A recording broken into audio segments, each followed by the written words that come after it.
Assalamualaikum warahmatullahi wabarakatuh. Perkenalkan, nama saya Zafira Widyastuti dengan NIM 444-52312. Di sini saya akan menjelaskan tentang sektor industri dan jasa maritim, dimulai dari deskripsi usahanya terlebih dahulu.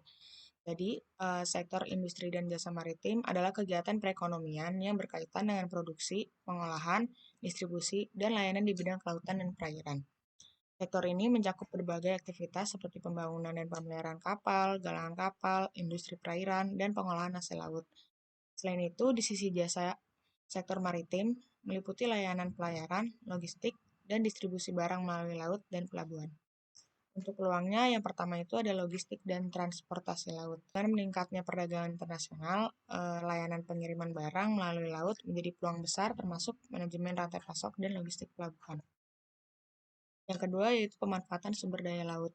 Potensi besar yang terdapat dalam eksplorasi minyak, gas, dan mineral bawah laut, serta pengembangan energi terbarukan seperti energi angin lepas pantai dan energi gelombang laut adalah salah satu contoh dari pemanfaatan sumber daya laut. Yang ketiga, ada industri perikanan dan pengolahan hasil laut. Kebutuhan pangan global membuka peluang untuk pengelolaan perikanan berkelanjutan, aquaculture, serta pengolahan produk hasil laut bernilai tambah. Yang keempat, ada pariwisata bahari. Wisata bahari ini wisata yang berbasis maritim seperti kapal pesiar, snorkeling, diving, dan ekowisata.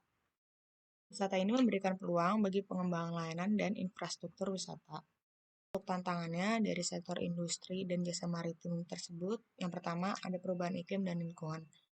Pemanasan global, kenaikan permukaan laut, dan polusi laut menjadi ancaman serius bagi ekosistem maritim yang dapat mempengaruhi aktivitas industri seperti perikanan dan pariwisata bahari. Yang kedua ada regulasi dan kepatuhan internasional. Organisasi Maritim Internasional mengharuskan penggunaan teknologi ramah lingkungan dan bahan bakar rendah karbon.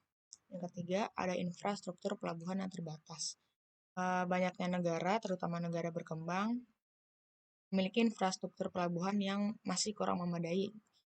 Jadinya sehingga menghambat efisiensi logistik dan daya saing perdagangan laut. Yang keempat, ada kurangnya sumber daya manusia yang ahli. Kebutuhan akan tenaga kerja yang terampil dan kompeten di bidang teknologi maritim masih menjadi kendala, khususnya di tengah meningkatnya digitalisasi dan otomatis. Kemudian, untuk strategi pengembangan di sektor industri maritim ini memerlukan peningkatan infrastruktur maritim, seperti modernisasi pelabuhan dan galangan kapal. Dua hal tersebut menjadi aspek utama untuk mendukung efisiensi operasional dan daya saing. Kemudian regulasi yang mendukung seperti teknologi ramah lingkungan dan penegakan hukum terhadap illegal fishing harus diperkuat agar bisa menjaga di sektor industri dan maritim. Selain itu, investasi dalam pendidikan dan pelatihan untuk mencetak tenaga kerja yang terampil juga sangat penting, di mana tadi bahwa tantangannya adalah kurangnya sumber daya manusia yang ahli.